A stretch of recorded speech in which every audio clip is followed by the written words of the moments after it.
Hello, kid. Bonjour, kid, and welcome to KidTime StoryTime. Yes, Gilles the giraffe and I are here to present the amazing true story of Coco Chanel. Oh, Coco, Coco, Coco.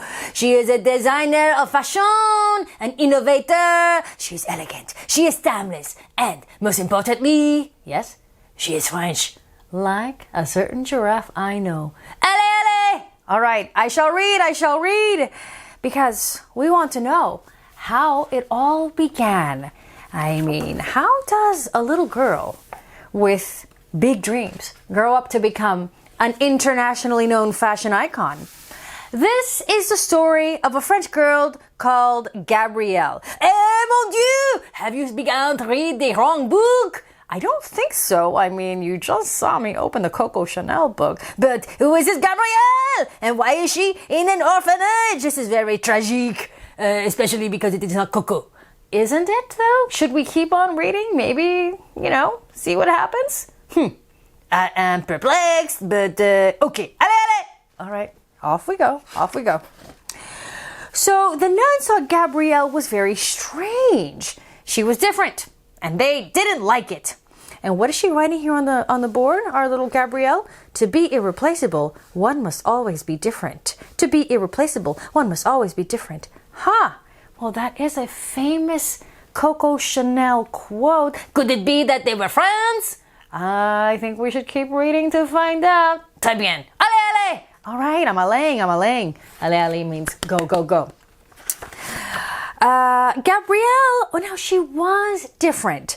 While the other girls played, she liked to sew with a needle and thread. There she is, sewing. Looks like she's sewing a smart little outfit for her friend's dolls, which is lovely.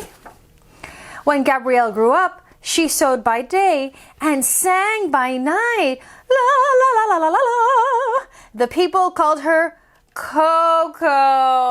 Oh, I did not know that Coco was born Gabrielle. I have learned so much. Please go on. I shall go on. This is fascinating. So there she is, sewing by day, performing by night, the toast of the town.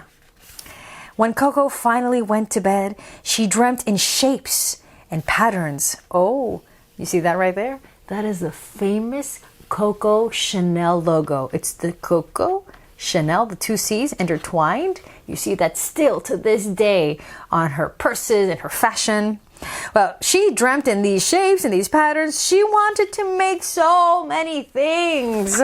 Just like I bet your head is full of ideas and things you want to do, so did she. One day, Coco made a hat for her friend. Simple and elegant. It was different than the usual style. And her friend, very chic. So these were the hats of the day. Lots of feathers, very ornate. But then she made her this hat, like the one she's wearing. Very simple, clean, different from what's in mode. Well, Coco made more hats and more hats and more hats until she had enough to open a hat shop. Her modern designs surprised the mademoiselles in Paris. Gabrielle Chanel. So it looks like she's still going by Gabrielle early in her career. So it all began with a hat shop. One evening at a party, Coco saw that the other ladies weren't dancing. Why? Their corsets were too tight and they could hardly breathe. Do you know what a corset is? Of course you don't. Why would you? Because it was the tightest clothing that you could possibly imagine. And only girls wore them under their dresses, squeezed tight so they would have tiny little waists and no room to breathe. Can you imagine wearing the tightest clothes you have and then try to dance in it? Very difficult. So Coco, well, she wasn't going to stand for no dancing.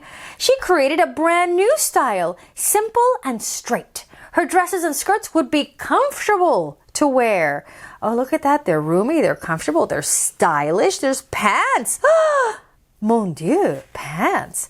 And look, oh, and the purse with the C and the C, and there she has her scissors around her neck, and there she's sewing, and here she's cutting patterns, and here she's hanging up the clothing and admiring the collection. Look at all the fabrics over here. And oh, busy, busy, busy, busy. At her first fashion show, some people sneered, like so. Coco's clothes were strange and different for them. I don't know about that. I don't like it. It is not the traditional clothing I'm accustomed to. You see, it's very, very different. Look at how the ladies are dressed. Long dresses, long sleeves, and they're the corsets, the tight corsets underneath, which is probably why they're cranky also. But here, the clothes is comfortable. It's loose fitting, short sleeves, a beautiful long pearl necklaces. They don't have any of those long, beautiful accessories. Their hats, well, they're full of plumes, feathers, and this one's very simple. Even her haircut is short and modern and not up in a bun like the traditional ladies. That's a lot of change to take in all at once for them. But as time went on, Coco showed them that they could be stylish and you didn't need to wear a corset or sparkly sequins for that matter. Chanel No. 5, that's her famous perfume. And look at that. Now everyone here is wearing this is all very Coco Chanel looking. The pearls and the jacket just so, and there's the purse with the logo, and there's an airplane flying Coco, and there's a French flag. And being different might make other people think differently too. That's why everyone now remembers the young Gabrielle as the great designer Coco Chanel. And her clothes, like Gilles said, is truly timeless because you can wear Coco Chanel today, decades after she designed it, and it is still super stylish. Look at them. You would wear that. And here is the real Coco Chanel. There she is in 1932, 1936, 1937, 1962. And it tells us that she was one of the most famous fashion designers that ever lived. She grew up in actually a rundown house in a French town. Her mom died when she was only 11 years old. Then she went to a convent school. That's where she learned to sew and then started singing on stage at night, where she got her nickname Coco. And it talks about, oh yeah, how she took the world by storm by getting rid of those corsets and freeing women, liberating women. Yes, from those tight-fitting clothing. Oh, Storyteller can't even imagine having to wear a corset every day. Mon Dieu, you would have trouble singing as you do. Yes, I would need all my air, which I'm sure Coco knew because she was a stage performer. Perhaps that is where she realized that the corset was so out, très out, and in comfortable fashion that free women to dance. Because life is better avec danse. I agree. Life is better avec la danse, Gilles. And this was your small trip through Paris Fashion Week with us. See you next time, kid. Where else? Where we're always in style on KidTime StoryTime. Au revoir.